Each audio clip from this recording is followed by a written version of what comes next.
नमस्कार, मी संतोष सुतारने. आपण पाहतात सेल माझा.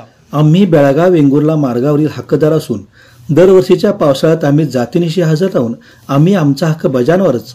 असं काहीसं गेली बऱ्याच वर्षापासून बेळगाव वेंगुर्ला मार्गावरील असणारे खड्डे मोठ्या दिमाखात सांगताना दिसतात. असं चित्र सध्या या मार्गावर पाहायला मिळत आहे.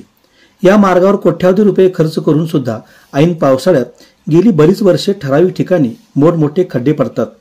सार्वजनिक बांधकाम विभागाकडून या ठिकाणी कोणताही कायमस्वरूपी उपाय न करता तात्पुरती मलमपट्टी केली जाते. त्यामुळे जणू काही आम्ही या रस्त्याचे हक्कदार असून आम्ही दरवर्षी पावसाळ्यात येणारच असे हे खड्डे आपली उपस्थिती दाखवतात असे वाटत आहे. शिनोळी, नरेवाडी, दाटे, नागनवाडी ते पुढे कानूरपर्यंत जाणाऱ्या या मार्गावर मोठमोठे खड्डे पडून वाहतुकीस अडथळा निर्माण झाला आहे. सध्या या मार्गावर चारचाकी व दुचाकी वाहनांची संख्या देखील वाढली आहे.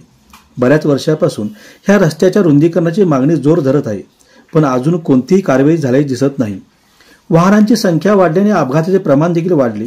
दरवर्षी पावसाळ्यात काही ठराविक ठिकाणी मोठमोठे खड्डे पडतात.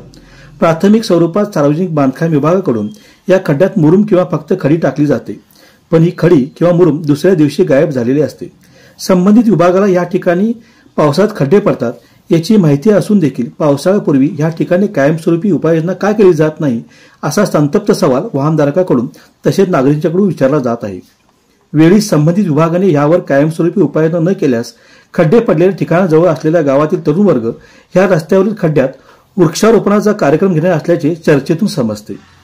तेव्हा दरवर्षी या उपद्रवी हक्कदारांना घालवण्यासाठी सार्वजनिक बांधकाम विभाग काय भूमिका घेणार याकडे सर्वांचे लक्ष लागून राहिले आहे.